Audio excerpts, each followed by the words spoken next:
Axiom Worldwide is the industry leader in the creation of non-surgical medical equipment, specifically the DRX 9000. Although many patients who suffer from lower back pain have experienced positive results following treatment with the DRX 9000, the team at Axiom Worldwide desired to further substantiate and document the science behind this remarkable device. To that end, Axiom Worldwide assembled leading medical experts and formed the Axiom Medical Advisory Board.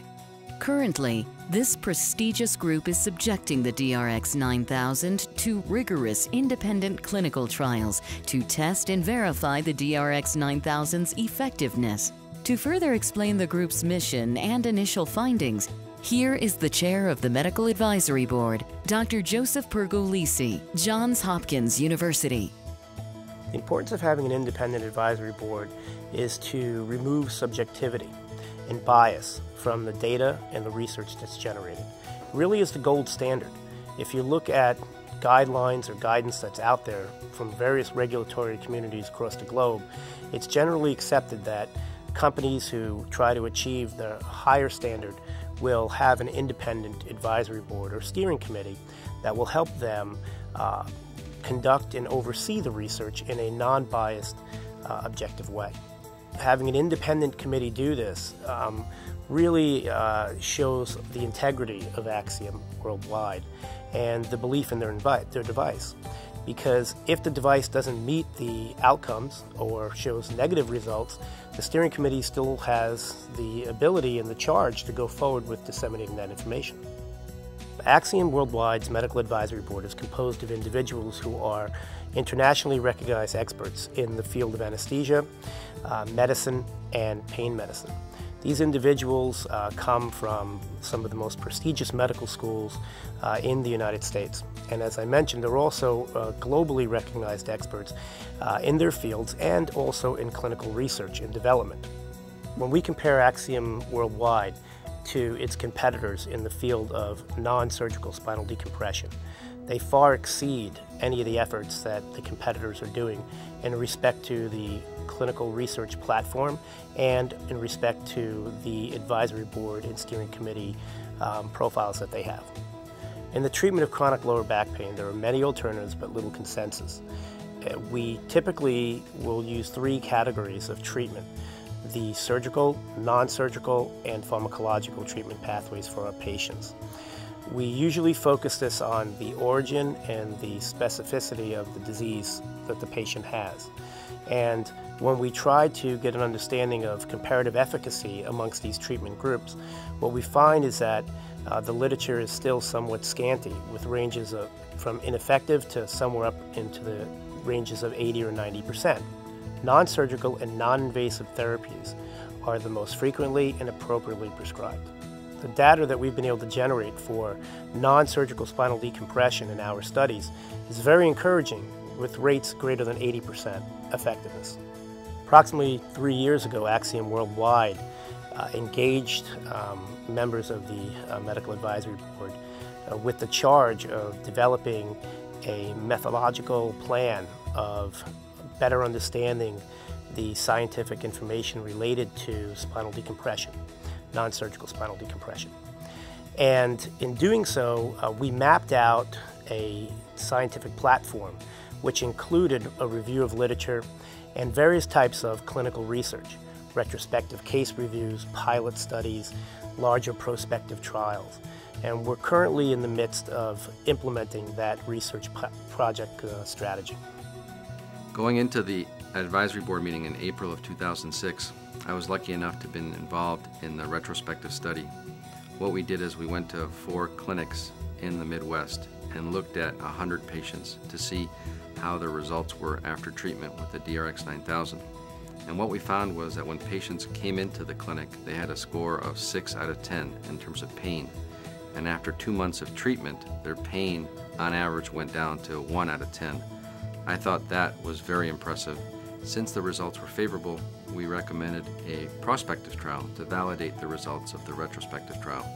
Just as drug companies have to do trials to show that their drug works, this larger study is the gold standard to show the impact of the DRX 9000 treatment on patients with low back pain. At first, I honestly thought, this is too good to believe. I, of course, did the usual academic critical analysis. Well, it's retrospective. They probably had the company pick their best outcome places. There's no way that they could actually get this good of results in patients who had severe chronic low back pain for so many years' duration. But I had to be impressed with the simple fact that the detail with which the cases were analyzed, the sort of data that they did collect, it was impressive. Impressive to the point that I really wanted to be involved in further evaluating the real potential efficacy of this device.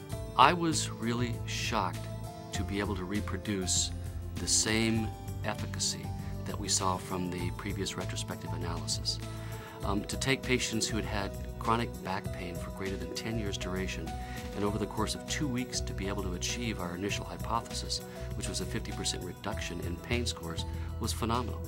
And that continued to improve by the time they completed their 6 weeks of therapy to a level that's just maybe baseline zero pain almost. I think that that really does represent a great start in comparing that to other therapies. It represents something far better achievement as far as efficacy than any of the other studies I've read in the last couple of years.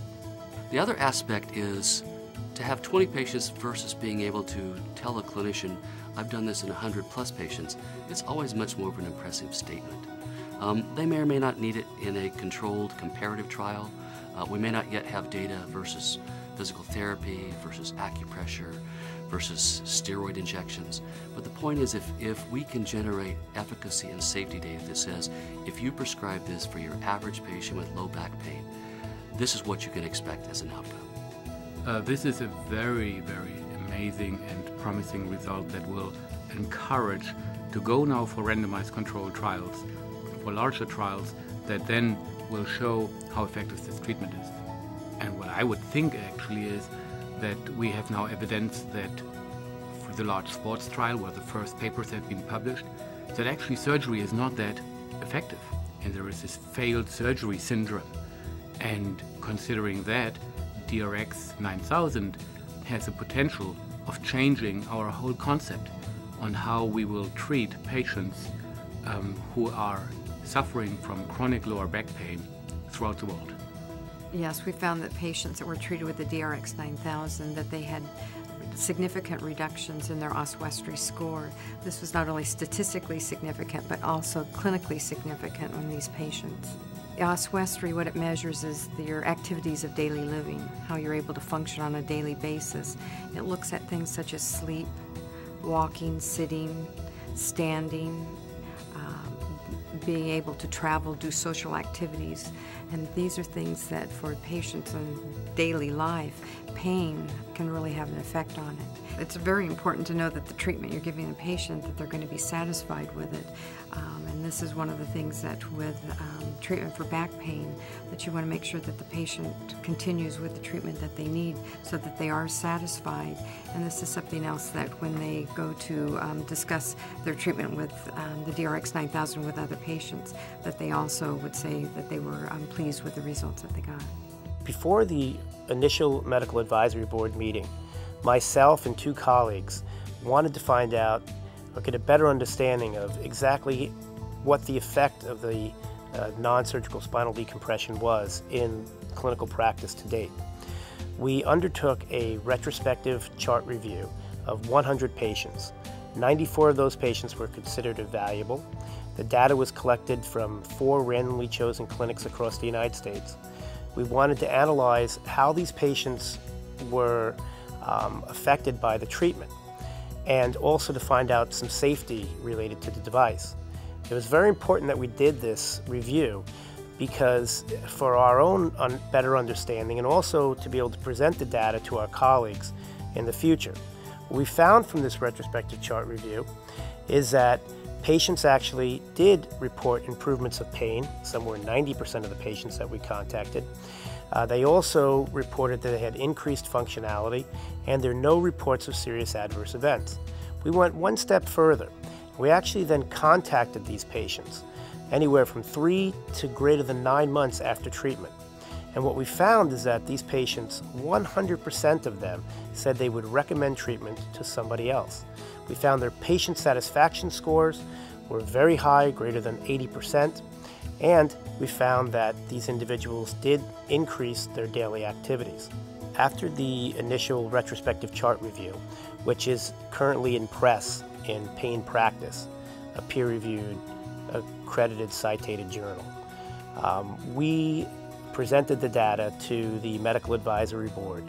And at the end of the meeting, the consensus from the board was that we should undertake a prospective pilot study. And this would be the first standardized prospective IRB-approved multi-center study on non-surgical spinal decompression. What we found is that the data from our pilot study, again, mimicked the data that we were able to extract from the retrospective study.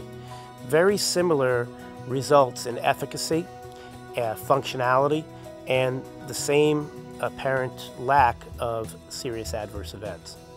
The objective of the larger prospective study that it's planned to commence in early 2008 is to explore the information that has been received from the pilot study and the retrospective trial, and to look at this on a larger scale.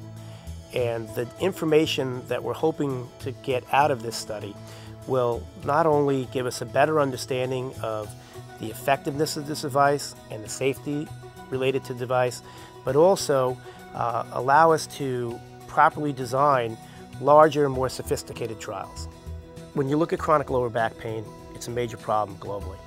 And I think it's very exciting to be able to have a new type of therapy that we can offer our patients that may actually revolutionize how we treat chronic lower back pain from this point on. The data that we've been able to generate in our clinical trials and our retrospective review study are extremely encouraging. It's got lots of excitement for the Medical Advisory Board and the Steering Committee, and we have a great promise ahead to try to help actually decrease the impact and the severity of chronic lower back pain for our patients. Contact us at 1-877-438-0663 or visit us at axiomworldwide.com. Axiom Worldwide, making life better, one treatment at a time.